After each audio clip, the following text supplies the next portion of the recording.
네, 안녕하세요. 올바른 건강학교 구독자 여러분. 치주과 전문의 배승환이고요. 이번 영상 꼭 끝까지 보셔가지고 치과 가셔서 이것까지 꼭 받으시기를 바랍니다.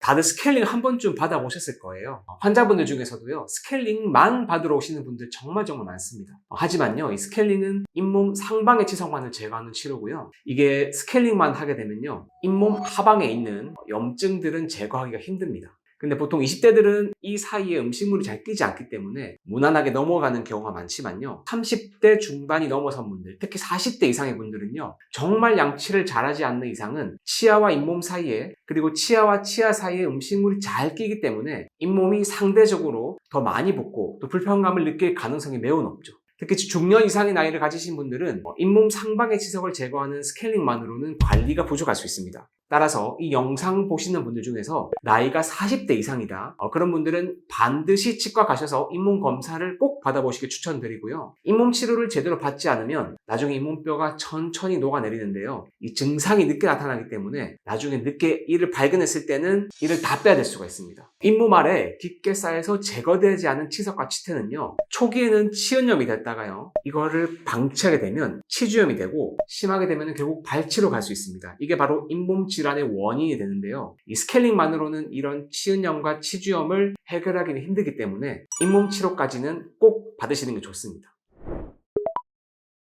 이 치과에서의 3대 질환 중 하나가요. 잇몸 질환. 특히 40대 이상의 성인분들 중에 80%가 앓고 있을 정도로 이 치주병은 국민질환입니다. 즉 잇몸병을 앓고 있습니다. 보통은 빨리 치료를 받아야 하는 분들의 특징이 제가 단순 명료하게 말씀을 드려볼게요. 첫 번째는요. 양치할 때 잇몸에서 피가 자주 나고 잇몸색이 조금 빨갛다고 느끼시는 분들. 두 번째는요. 잇몸이 이제 자주 붓는데 이게 주기적으로 아프다가 안 아프다를 반복되는 경우가 있어요. 아프다 안 아프다가를 반복하게 되면요.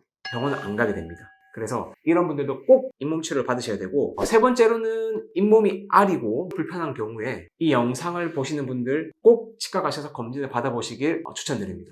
제가 치주과 전문이다 보니 잇몸이 안 좋으신 분들이 정말 저희 병원에 전국적으로 너무너무 많이 찾아오십니다. 정말 안타까운 게 뭐냐면요. 이 잇몸병의 아주 큰 특징 중 하나가 주기적으로 불편하다 안 불편하다가를 반복하는 건데요. 이게 잇몸 질환의 아주 큰 특징 중에 하나입니다. 그러다 보니까 치과를 가야 할 타이밍을 놓치는 경우가 너무 많아요. 제가 너무너무 안타까운데 이게 한 번까지는 아니더라도 같은 부위가 2번 이상 불편감이 반복된다면 이 부위가 현재 문제가 있는 거란 걸 꼭 인지하셔야 되고요. 잇몸 관리는요. 미리미리 받지 않으면 나중에 큰 문제가 발생하니까 혹시 불편감이 한두 번 이상 지속되었고 피가 좀 난다는 경우에는 꼭 치과를 가보시길 추천드립니다. 이게 특히 건강한 치아를 상태를 벗어나서 치은염, 치주염의 상태라면요. 더더욱 잇몸 치료를 받아야 되는데요. 사실 이게 환자분들이 알기는 힘들거든요. 그래서 치과에 가셔서 현재 잇몸병 상태를 꼭 확인하시고요. 잇몸을 잘 보는 치과를 가시면 좋은데 기본적으로 대학병원 치주과를 가시던가 아니면 치주과 전문의가 있는 병원으로 가시면 조금 더 잇몸을 전문적으로 볼 수 있을 겁니다.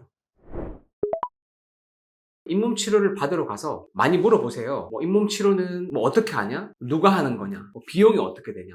통증은 있냐? 너무너무 많이 물어보시는데 제가 꼭 알아야 될 거 3가지 먼저 말씀드려볼게요. 첫 번째는 잇몸 치료는 절대로 치위생사가 할 수 없다는 점입니다. 저는 제가 직접 다 하거든요. 이게 치과 의사가 직접 해야 하는 게 바로 잇몸 치료인데요. 치과 위생사가 스케일링을 할 수 있는데요. 잇몸 하방에 있는 치석 제거는 치과 위생사가 할 수 없게 되어 있습니다. 따라서 치과를 갔는데 치과 위생사가 잇몸 치료를 한다면 한번 좀 생각을 해보셔야 됩니다. 두 번째는요. 잇몸 치료가 비싼 진료는 절대 아닙니다. 치과 가면 비용 때문에 걱정이 많으신데 사실 대한민국 국민이라면 거의 대부분 다 건강보험에 가입되어 있습니다. 잇몸 치료 비용은요. 한 번 치료받을 때 적게는 10,000원 정도에서 많이 나와도 30,000원은 넘지 않습니다. 다만 나눠서 진행을 하거든요. 그래서 한 번에 좀 많이 할 경우에는 한 2, 3만원 나오고요. 부위를 많이 나눌수록 비용은 적게 나오겠죠. 그래서 제가 알기로는 총으로 다 받아도요 5만원에서 10만원 사이로 나오는 걸로 알고 있어요. 그래서 이거를 나눠서 낸다라고 생각을 하시면 되고요. 도움이 되니까 걱정 말고 받으셔도 괜찮습니다. 제가 정말 많이 받는 질문 중 하나가 이 스케일링을 한 번에 되는데 잇몸 치료는 왜 한 번에 안 되냐 많이 물어보세요. 왜 그러냐면 잇몸 치료 자체가 잇몸 하방에 있는 치석을 빼고내기 때문에 마취가 필수적으로 따라갈 수밖에 없는 경우가 많습니다.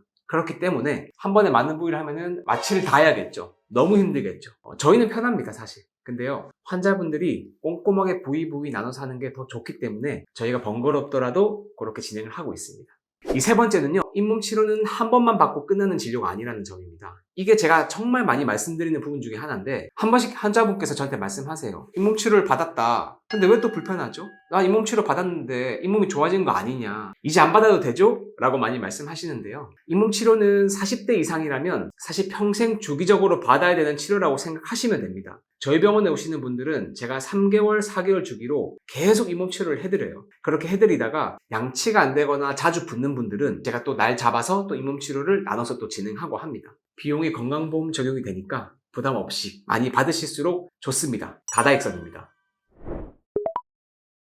치과에도요, 여러 가지 과가 있어요. 근데 이제 제가 오늘 말씀드리는 이 잇몸은요, 이제 전문적으로 보는 곳이 바로 치주과입니다. 이 치주과에서는 보통 스케일링을 먼저 하고요. 그리고 이제 잇몸이 붓거나 피가 나거나 치아가 흔들리는 분들에게 이제 잇몸 치료를 권해드리긴 합니다. 환자의 진단할 때 첫 번째는요, 잇몸 치료가 필요한지 안 필요한지를 제가 판단을 해야 될 거 아니에요, 그죠? 그래서 첫 번째로는 엑스레이를 보는데요. 다들 한번 찍어 보셨을 거예요. 이렇게 파노라마 엑스레이 사진 한번 찍어 보셨을 건데, 이 사진을 통해서 잇몸뼈의 높이가 얼마나 되는지, 뼈가 얼마나 녹았는지, 또 뭐 이제 그 안에 보면 치석도 보여요. 그래서 이런 것들을 통해서 제가 이 환자는 잇몸 치료가 필요하구나, 현재 치아 상태가 어떻구나를 판단을 하게 되고요. 두 번째로는 치주당 탐침기라는 게 있어요. 다들 잘 모르실 거예요. 본 적은 없을 텐데 이 치과의사들은 다 쓰는 기구가 있거든요. 이 기구를 통해서 잇몸 하방에 제가 넣어봅니다. 그러면 잇몸과 치아 뿌리 사이의 틈새로 이 기구를 넣으면 이 기구가 얼마나 깊이 들어간지를 알 수 있거든요. 그때 건강한 잇몸은 약 2에서 3mm 정도 들어가고요. 잇몸 질환이 많이 진행된 경우는 4에서 5mm, 심하면요 10mm 이상도 내려갑니다. 저희가 봤을 때 보통 5mm 이상 내려가게 되면 현재 잇몸이 많이 부었고 잇몸 치료가 꼭 필요한 상황이구나 하고 인지를 합니다. 이 진단이요 정말 중요하고요. 이 진단을 잘 하는 원장님을 만나는 게 정말 중요하다고 저는 생각합니다. 이 치료 방법을 제가 정말 말씀 많이 드리고 싶은데 조금 짧게 말씀드려볼게요. 그래도 건강한 잇몸의 경우는요 사실 스케일링으로 충분한 경우가 많습니다. 80대 분들 중에서도요 제가 간혹 스케일링만으로 충분한 분들을 간혹 많이 봅니다. 정말 양치 잘 하시는 분들이고 또 잇몸이 타고난 분들이죠. 하지만 거의 70-80% 이상의 대부분의 대한민국 국민들은요 치은염 그리고 치주염으로 진행되는 경우가 많습니다. 이 치은염이 있는 경우는요 치근 활택술이라고 해서요 마취를 하지 않고 가볍게 표면만 긁는 경우가 많고요. 이 초기 치주염에서 약간 치주염 중기로 넘어가는 경우는 마취를 하고요. 치주 소파술이라고 해서 잇몸 하방에 조금 깊게 끌어내게 됩니다. 그리고 이제 말기 치주염이 되면요 잇몸 수술을 통해서 잇몸 재생을 하든지 혹은 잇몸 하방에 있는 염증을 좀 깊게 끌어내는 걸 하게 되는데요 이 잇몸 수술까지 가는 경우는 사실은 잇몸이 많이 안 좋은 경우입니다. 그래서 각 환자의 잇몸 상태에 맞게 그리고 단계에 따라서 저희가 치료 방법을 정하게 됩니다. 이 모든 사람이 잇몸 수술을 받는 건 아닌데요 여기까지 가지 않으려면요 잇몸 관리를 잘하는 게 너무 중요하기 때문에 최소한 1년에 2번 이상은 무조건 가셔야 되고요. 잇몸 관리는요 받지 않으면 받지 않을수록 점점 노화가 돼요. 치과 원장님을요 괴롭혀가지고 계속 귀찮게 해서 치과를 자주 내원하세요. 그게 환자분 잇몸 건강에 너무너무 중요합니다.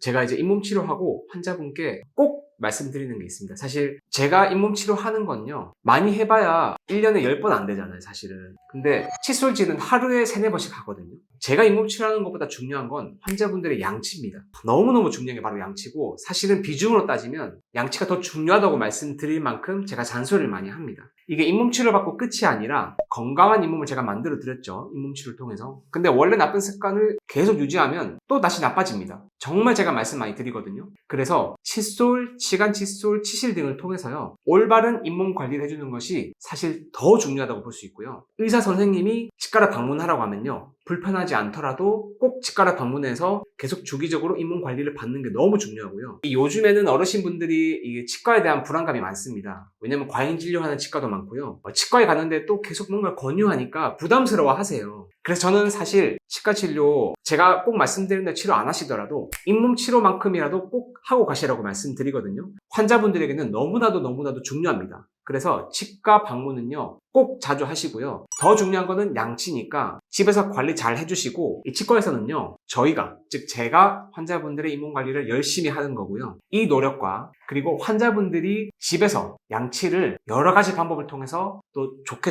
관리를 하는 게 정말 중요하거든요. 이 노력이 합쳐져야 잇몸 건강을 오랫동안 잘 유지할 수 있습니다. 이 두 가지가 꼭 병행돼야 되는 점 잊지 마십시오.